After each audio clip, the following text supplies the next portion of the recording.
Italy প্রবাসী ভাই বোনেরা আপনারা সকলে কেমন আছেন? আশা করি আপনারা সকলেই অনেক অনেক ভালো আছেন।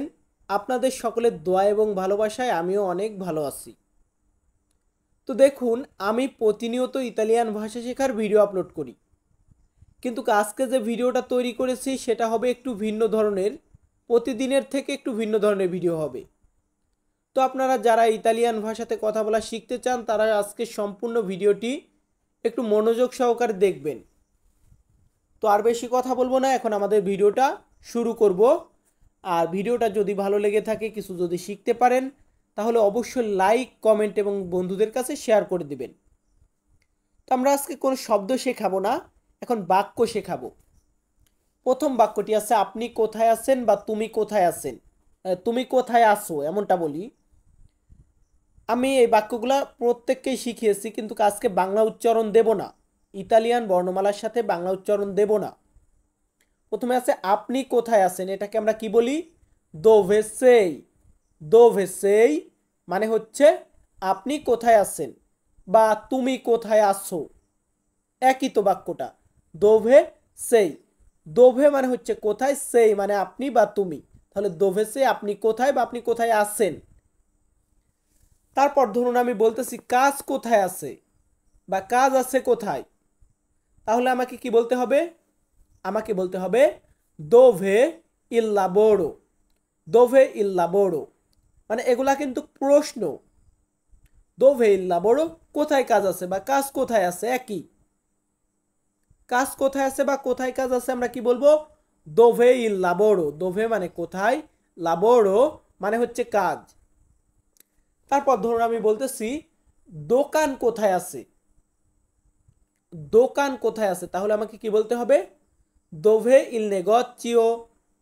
দোভে ইল নেগোচিও এর মানে হচ্ছে দোকান কোথায় আছে। এখন কিভাবে বুঝলেন যে দোভে ইল নেগোচিও হবে? কারণ দোভে মানে কোথায়, নেগোচিও মানে দোকান। তাহলে দোভে ইল নেগোচিও কোথায় দোকান বা দোকান কোথায় আছে, একই। নেগোচিও মানে কি দোকান, যেটাকে আমরা মল বলে থাকি ইংরেজিতে। সো এটাকে আমরা বলবো নেগোচিও। দেন এখানে আছে বাথরুম কোথায় আছে বা ওয়াশরুম কোথায় আছে। বাথরুম, টয়লেট বা ওয়াশরুম একই জিনিস। এটাকে আমরা যদি বলি যে এটা কোথায় আছে, তাহলে আমরা ইতালিয়ান ভাষাতে বলবো দোভে ইল বানিও। দোভে ইল বানিও মানে বাথরুম কোথায় আছে। তার মানে কি প্রত্যেকটাই আছে কি দোভে ইল, দোভে ইল, দোভে ইল। উপরে আছে লাবোরো, নিচে আছে নেগোচিও, তার নিচে আছে বানিও। এরপর যদি আমি বলি স্কুল কোথায় আছে, স্কুল কোথায়, বিদ্যালয় কোথায়, একই জিনিস। তাহলে আমাকে বলতে হবে দোভেলা স্কোলা। দোভেলা, দোভেলা স্কোলা মানে হচ্ছে স্কুল কোথায় আছে। এখন দোভে মানে কোথায়, লা স্কোলা মানে হচ্ছে স্কুল। তার মানে কি কোথায় স্কুল বা স্কুল কোথায় আছে, একই। এখন 100% তো আর বাংলার মতো করে বলা সম্ভব না। এরপর আছে ধরুন আমি বলতেছি আমার বন্ধু কোথায় আছে। যেমন আমরা ইংরেজিতে এটাকে বলে থাকি where is my friend. Where is my friend মানে আমার বন্ধু কোথায় আছে।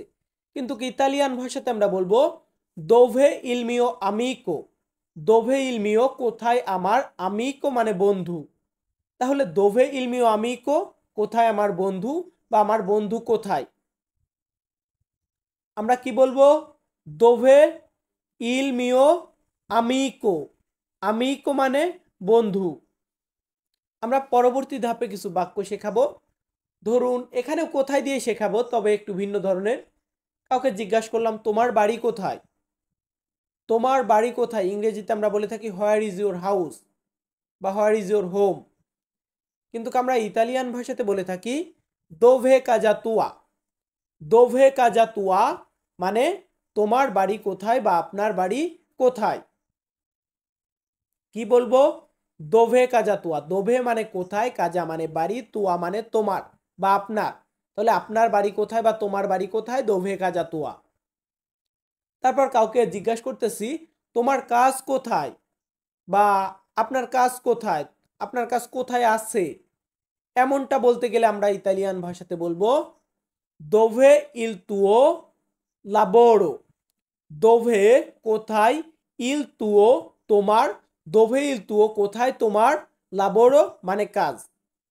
দোভে ইল তুও লাবোরো কোথায় তোমার কাজ, বা তোমার কাজ কোথায়, বা আপনার কাজ কোথায়, একই।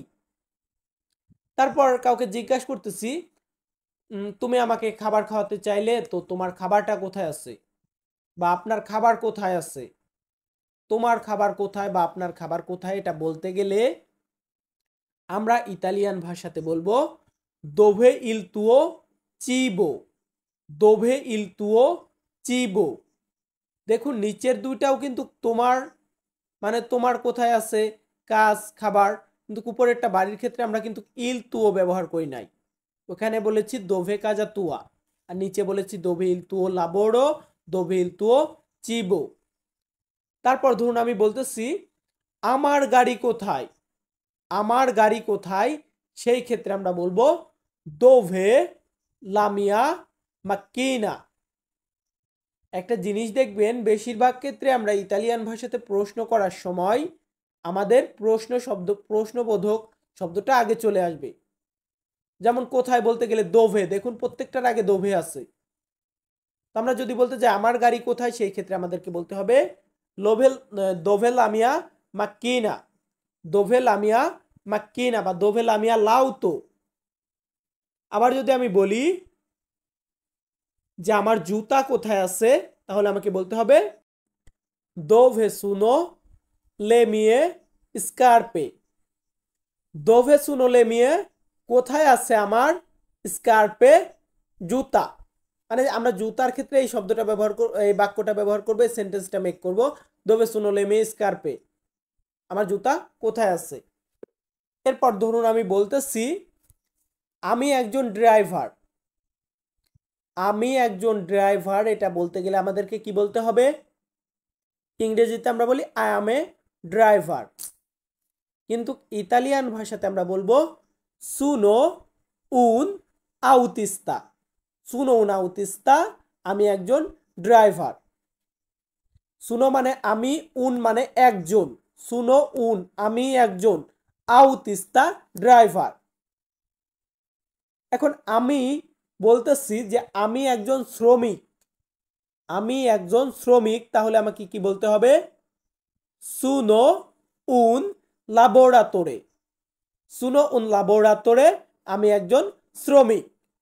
সুনো মানে আমি, উন মানে একজন, সুনো উন আমি একজন, লাবোরাতোরে মানে শ্রমিক, লাবোরো মানে কাজ, লাবোরারে মানে কাজ করতে বা কাজ করা, আর লাবোরাতোরে মানে হচ্ছে শ্রমিক।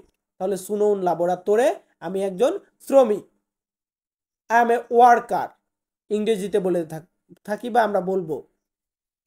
তারপর আছে কি আমি একজন ইতালিয়ান। অনেক সময় আমরা বলি না, হ্যাঁ আমি পাসপোর্ট পেয়ে গেছি, আমি এখন একজন অরিজিনাল ইতালিয়ান হয়ে গেলাম। সেই যে আমরা যদি বলতে যাই যে আমি একজন ইতালিয়ান, তখন আমাদেরকে বলতে হবে সুনো উন ইতালিয়ানো, সুনো উন ইতালিয়ানো, আমি একজন ইতালিয়ান, বা আমি একজন ইতালিয়ান লোক, এমনটা বোঝানো হয়। আবার যদি আমি বলি আমি একজন কৃষক, আমি একজন কৃষক, ইংরেজিতে আমরা কি বলবো, ইংরেজি কিন্তু সহজ, I M a farmer, my father is a farmer, আমার বাবা একজন কৃষক, আমি একজন কৃষক, আই এম এ ফার্মার, আমি একজন কৃষক। কিন্তু ইতালিয়ান ভাষাতে আমাকে বলতে হবে সুনো উন কন্তাদিনো, সুনো উন কন্তাদিনো, আমি একজন কৃষক। এই কন্তাদিনো মানে কৃষক বা ফার্মার যেটাই বলে থাকি, এটা বোঝানো হয়। সো দেখুন প্রত্যেকটা বাক্য কিন্তু আজকে এক ধরনের দেওয়ার চেষ্টা করছি। এরপর ধরুন আমি বলতেছি বা আমার বলার প্রয়োজন হলো আমি ইতালিতে নতুন এসেছি। আমি ইতালিতে নতুন এসেছি, তো এটাকে আমি ইতালিয়ান ভাষাতে বলতে গেলে আমাকে বলতে হবে সুনো নুয়োভো ইন ইতালিয়া। সুনো নুয়োভো আমি নতুন, ইন ইতালিয়া মানে ইতালিতে বা ইতালির ভিতরে, এমনটা বোঝানো হয়। এখন অনেকে বলবেন ভাই তাহলে আমি ইতালিতে নতুন এসেছি, এই এসেছির মানেটা কোথায় গেল। দেখুন একটা কথা বলি, সবাইকে বলি, সম্পূর্ণ যে বাংলার মতো করে মেলাতে গেলে আমি আমি পারবো না, আপনিও পারবেন না। আর বহু দেরি আছে, অন্তত 20 বছর থাকার পরে বুঝবেন যে একদম সেম টু সেম বাংলার মতো করে মুখ দিয়ে বেরোচ্ছে ইতালিয়ান ভাষাটা। সর্বনিম্ন 20 বছর, একটা কথা বলে দিলাম, দেখবেন একটু ট্রাই করে। আর তার মানে এই না যে আপনি ভাষা পারবেন না, 6 মাস 1 বছর ট্রাই করুন, অবশ্যই পারবেন। আর আমাদের আজকের ভিডিওটা এখানেই শেষ করব। যদি কিছু ভুল হয়ে থাকে তাহলে অবশ্যই ক্ষমা সুন্দর দৃষ্টিতে দেখবেন। সকলে ভালো থাকবেন, সুস্থ থাকবেন। আবারও দেখা হবে নতুন কোনো ভিডিওতে। ধন্যবাদ।